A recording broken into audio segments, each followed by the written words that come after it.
Morning students, welcome in online class 9th class. आज हम geography का चैप्टर 2 भारत का भौतिक स्वरूप इसका अध्ययन करेंगे। इसके पहले हमने फर्स्ट चैप्टर में भारत की आकार और स्थिति का वर्णन किया था।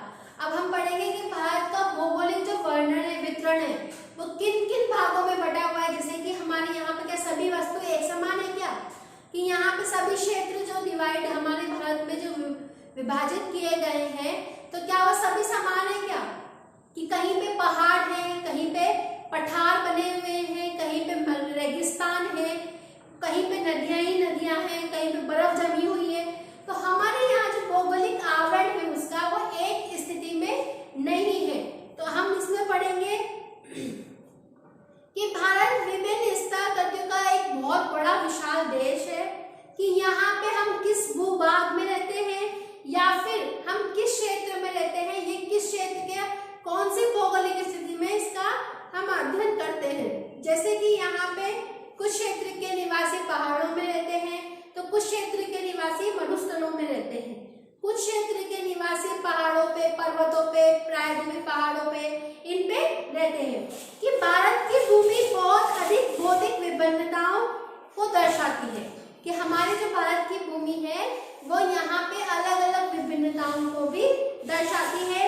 भूगर्भीय तौर पर प्रायद्वीपीय पठारों पृथ्वी की सतह का प्राचीनतम भाग है। जो हमारे प्रायद्वीपीय पठार जो होते हैं वो हमारे पृथ्वी का सबसे प्राचीनतम भाग में से एक है। इसे भूमि का एक बहुत बड़ा भाग ही स्थिर माना जाता है, परंतु हाल के भूकंप ने इसे गलत साबित कर दिया। हिमालय और उत्तरी मैदान हाल ही में बने स्थलाकृति हैं। भूगर्भ के वैज्ञानिकों के अनुसार हिमालय पर्वत एक अस्थिर भाग है। हिमालय की पूरी पर्वत श्रृंखला यहाँ पे दर्शाती है कि जिसमें ऊंचे शिखर, गहरी घाटियां, तेज बहने वाली नदियां, ये सभी यहाँ पे हम इसमें इसका अध्ययन करते हैं। उत्तरी मैदान जलोढ़ निक्षेपों से बने हैं। प्रायद्वीपीय पठार आग्नेय और रूपांतरित शैलों वाली कम ऊंची पहाड़ियों और चौड़ी घाटियों से बने हैं। अब हम देखते हैं कि भारत की भौगोलिक स्थितियों को या आकृतियों को हम निम्नतर 6 भागों में बांट सकते हैं। पहला है हिमालय पर्वत। हिमालय पर्वत कौन कौन से हैं, कि कौन से हम हिमालय पर्वत जहाँ हमारे यहाँ पे जो उत्तर में हमारे सीमा पे इसके एक सुरक्षा की तरह खड़ा हुआ है। भारत के उत्तरी सीमा पर विस्तृत हिमालय भूगर्भीय स्वरूप का एक पर्वत श्रृंखला है। ये पश्चिमी पूर्वी दिशा में सिंधु से लेकर ब्रह्मपुत्र तक फैला है। हिमालय पर्वत की सबसे ऊंची पर्वत चोटी एक अत्यधिक असम अवरोधों में से एक है। ये 2400 किलोमीटर की लंबाई में फैले एक अद्भुत अर्धवृत्त का निर्माण करते हैं। अर्धवृत्त मतलब वृत्त का आधा हिस्सा, उसका निर्माण करते हैं। इसकी चौड़ाई कश्मीर में 400 किलोमीटर एवं अरुणाचल प्रदेश में 150 किलोमीटर है। पश्चिम भाग की अपेक्षा पूर्वी भाग में की ऊंचाइयों में अधिक विविधता पाई जाती है। अपने पूरे देशांतरीय विस्तार में हिमालय को 3 भागों में बांटा गया है। इन श्रृंखलाओं के बीच बहुत अधिक संख्या में छोटी छोटी चोटियां भी पाई जाती हैं। सबसे ऊंची श्रृंखला को महान और आंतरिक हिमालय या हिमाद्री कहते हैं। सबसे छोटी श्रृंखला को ऊंचे शिखर है, मुख्य शिखर है, जैसे कि माउंट एवरेस्ट सबसे ऊंची चोटी 8,848 मीटर। कंचनजंगा भारत में है 8,558 किलोमीटर। मकालू जो कि नेपाल में है, एंड धौलागिरी ये भी नेपाल में है। नंगा पर्वत ये भारत में है। अन्नपूर्णा नेपाल, नंदा देवी भारत, कामेंग भारत, नामचा बरुआ भारत और गुरुला मंदता नेपाल। आपने देखा ये सारी चोटियां अधिकतर नेपाल में स्थित है। महान हिमालय के वलय की प्रकृति असामान्य है। हिमालय के इस भाग का कोड ग्रेनाइट का बना है और यह श्रृंखला हमेशा बर्फ से ढकी रहती है, क्योंकि यहाँ पे ठंड बहुत ज्यादा होती है। तो यहाँ पे ये चोटियां हमेशा बर्फ से ढकी रहती हैं। इनमें से बहुत सी तो हिमालयों का प्रभाव होता है। हिमालय मतलब बर्फ गिरती है। हिमाद्री के दक्षिण में स्थित श्रृंखला सबसे अधिक आसाम में है और हिमाचल और निम्न हिमालय के नाम से जानी भी जाती है। इस श्रृंखलाओं का निर्माण मुख्यतः अत्यधिक संपीड़ित या परिवर्तन शैलों से हुआ है। इनकी ऊंचाई 3700 मीटर से 4500 मीटर के बीच है, तो औसत चौड़ाई 50 किलोमीटर है। हिमालय की सबसे बाहरी श्रृंखला को शिवालिक कहा जाता है। इसकी चौड़ाई 10 से 50 किलोमीटर और ऊंचाई 900 से 1100 मीटर के बीच है।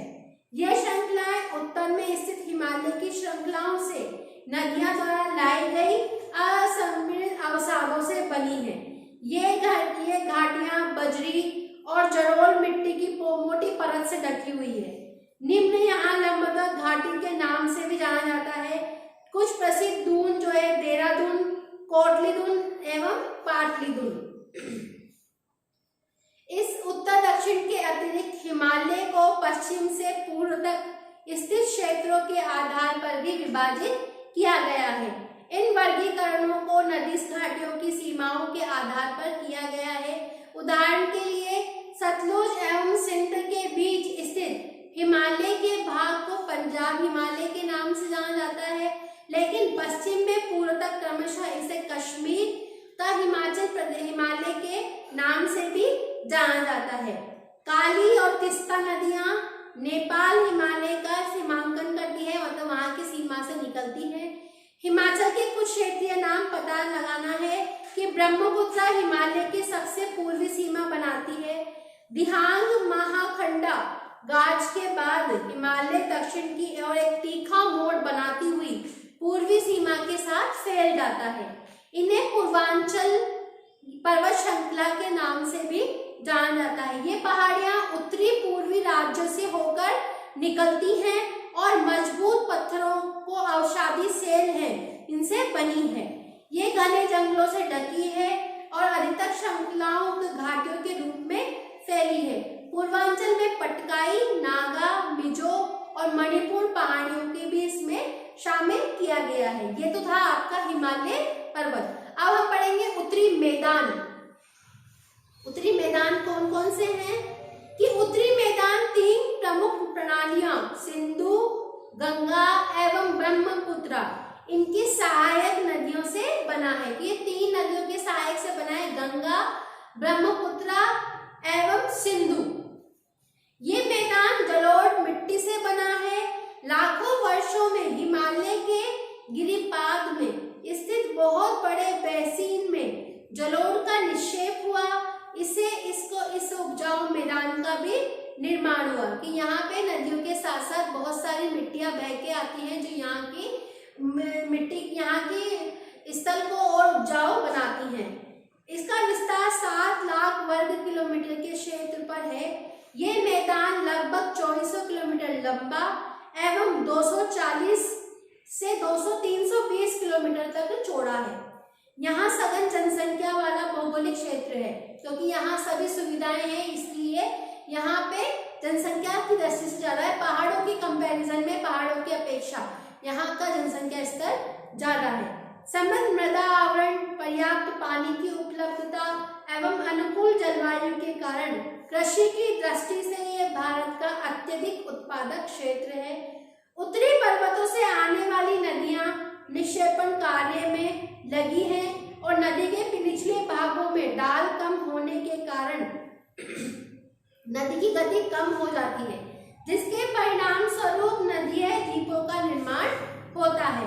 नदियां अपने निचले भाग में एक गाढ़ एकत्र हो जाने के कारण धाराओं में बढ़ जाती है। जो एक साथ इकट्ठा होने के कारण वो अलग अलग छोटी छोटी धाराओं में बढ़ जाती है।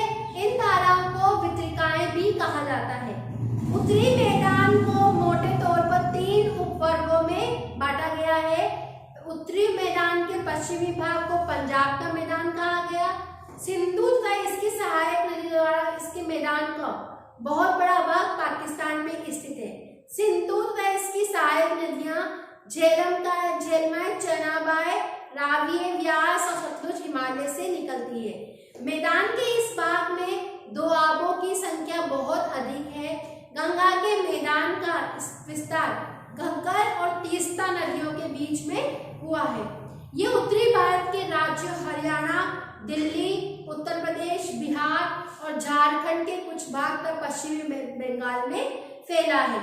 उत्तरी मैदानों की व्याख्या सामान्यतः उनके उच्चावचों के में बिना किसी विविधता और समतल स्थल के रूप में की जाती है। यही सही नहीं है, इन विस्तृत मैदानों की भौगोलिक आकृतियां भी विविधता है और यहाँ पे नदियां पर्वतों के नीचे से शिवालिक की ढाल पर 8 से 16 किलोमीटर की चौड़ी पट्टी गुहिका के निक्षेपण से करती है। इसे बाबर के नाम से जाना जाता है। ये सभी सरिताएं इस बाबर पट्टी में विलुप्त हो जाती है। ठीक है, अब अगला है उत्तरी मैदान का सबसे विशालतम भाग पुराने जलोढ़ का बना है। ये नदियां का बाढ़ वाले मैदान के ऊपर स्थित है और वेदिका जैसी आकृति प्रदर्शित करते हैं। इस भाग को भांगर भी कहा जाता है। ये आपको हिमालय और ये उत्तरी मैदान समझ में आ गया। अब हम अगली क्लास में पढ़ेंगे प्रायद्वीपीय पठार, भारतीय मरुस्थल, तटीय मैदान, ठीक है, और द्वीप समूह के बारे में। ठीक है, thank you, have a nice day.